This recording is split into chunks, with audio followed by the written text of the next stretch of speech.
भैया वृत्ति का भाव नहीं आएगा।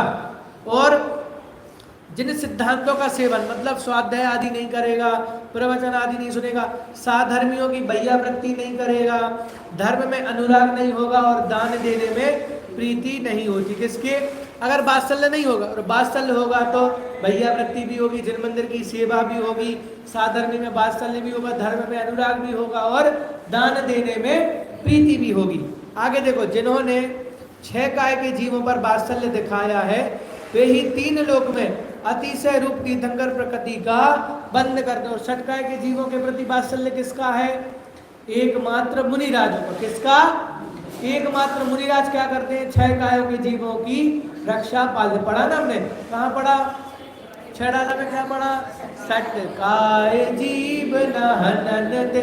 क्या कहा? मतलब 6 काय के जीवों की क्या करते हैं? वे दया पालते, तो उनको तीर्थंकर प्रकृति का बंध होता है। इसलिए जो कल्याण के इच्छुक हैं वे जिनेंद्र भगवान द्वारा उपदेशित वात्सल्य गुण की महिमा जानकर 16वीं भावना का स्तवन पूजन करके उसका महान अर्घ उतारण करो।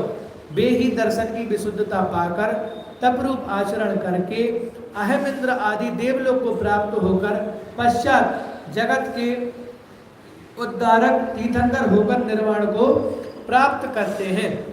16 कारण धर्म की महिमा अचिंत्य है, जिससे 3 लोक में आश्चर्यकारी अनुपम वैभव के धारक तीर्थंकर होते हैं। ऐसी 16 कारण भावना का संक्षेप विस्तार रूप वर्णन किया। तो क्या करना है? अगर आप चाहते हो, क्या चाहते हो कि मेरा संसार परिभ्रमण का नाश हो और मैं भी निर्वाण को प्राप्त करूं, तो क्या करो? 16 कारण भावना का चिंतन करो। तो इससे क्या होगा? कि इससे ये होगा, अगर आप स्वर्ग में भी जाओगे तो वहां भी क्या होगा? महान रिद्धिधारी देव बनोगे। और फिर उसके बाद क्या होगा? मनुष्य में आओगे और मनुष्यों में भी तीर्थंकर आदि बन के क्या करोगे? मार्ग की प्रभावना भी करोगे और अपना भी कल्याण करोगे और अपने कल्याण के साथ साथ अन्य समस्त जीवों का क्या करोगे? कल्याण करोगे। तो इस प्रकार से ये 16 कारण नाम की भावना की चर्चा हुई। अंत में बस हम ये पैराग्राफ पढ़ेंगे, धर्म के 10 लक्षण। अब चूंकि प्रारंभ होने वाले हैं परसों से, तो उसकी भूमिका अभी से बना लेते हैं हम। तो क्या लगा? देखो, धर्म के 10 लक्षण। धर्म का स्वरूप 10 लक्षण रूप है। क्या कहा? धर्म का स्वरूप मतलब धर्म 10 रूप नहीं है, धर्म का स्वरूप है, मतलब उसको बताया गया है। और इन 10 चिन्हों के द्वारा अंतरंग धर्म जाना जाता है। कि बाहर में चिन्ह है तभी क्या होता है कि अंतरंग का धर्म जाना जाता है। फिर उत्तम क्षमा, मार्दव, आर्जव, सत्य, सोच, उत्तम संयम, उत्तम तप, उत्तम त्याग, उत्तम आकिंचन, उत्तम ब्रह्मचार्य, ये धर्म के 10 लक्षण हैं।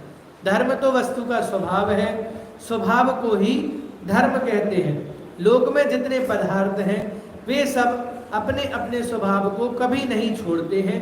यदि स्वभाव का नाश हो जाए तो वस्तु का अभाव हो जाए, किंतु ऐसा नहीं होता। क्या कहा? धर्म आत्मा का स्वभाव है और प्रत्येक वस्तु अपने ही स्वभाव में रहती है, कभी भी अपना स्वभाव नहीं छोड़ती। क्योंकि अगर अपना स्वभाव छोड़ दे तो वस्तु का क्या हो जाएगा? नाश हो जाएगा, लेकिन ऐसा कभी होता नहीं है। और देखो आगे, आत्मा नाम की वस्तु है, उसका स्वभाव क्षमादि रूप है, क्रोध आदि कर्म जनित उपाधि है, आवरण है। क्रोध नाम की कर्म की उपाधि का अभाव होने पर क्षमा नाम का आत्मा का स्वभाव स्वयं ही प्रकट हो जाता है। इस प्रकार मान के अभाव से मार्दव गुण, माया के अभाव से आर्जव गुण, लोभ के अभाव से सोच गुण इत्यादि जो आत्मा के गुण हैं वे कर्म के अभाव से स्वयमेव प्रकट हो जाते हैं। जो ये उत्तम क्षमादि आत्मा के स्वभाव हैं वे मोहिनी कर्म के भेद क्रोधादि कषाय द्वारा अनादि काल से आच्छादित हो रहे हैं। कषायों के अभाव से क्षमादि आत्मा के स्वाभाविक गुण प्रकट हो जाते। इसका मतलब ये गुण है। मान लो जैसे 10 सूरज हो आसमान में और बादल आ जाए तो क्या हुआ कि सूरज नष्ट हो गया? सूरज नष्ट नहीं हो, मात्र क्या हुआ? उसका प्रकाश रुक गया। वैसे ही आत्मा के जो गुण हैं वे विद्यमान है, लेकिन अभी चूंकि कर्मों का आवरण है ना, तो वे गुण ढक गए। धीरे धीरे क्या होता है? कर्मों का आवरण हटता जाता है और वे गुण प्रकट हो जाते हैं। तो इस प्रकार से 10 धर्म रूप क्या है? आत्मा के धर्म कहे गए हैं, आत्मा का स्वभाव बताया है। इसकी शेष चर्चा हम आगे करेंगे। ओम नमः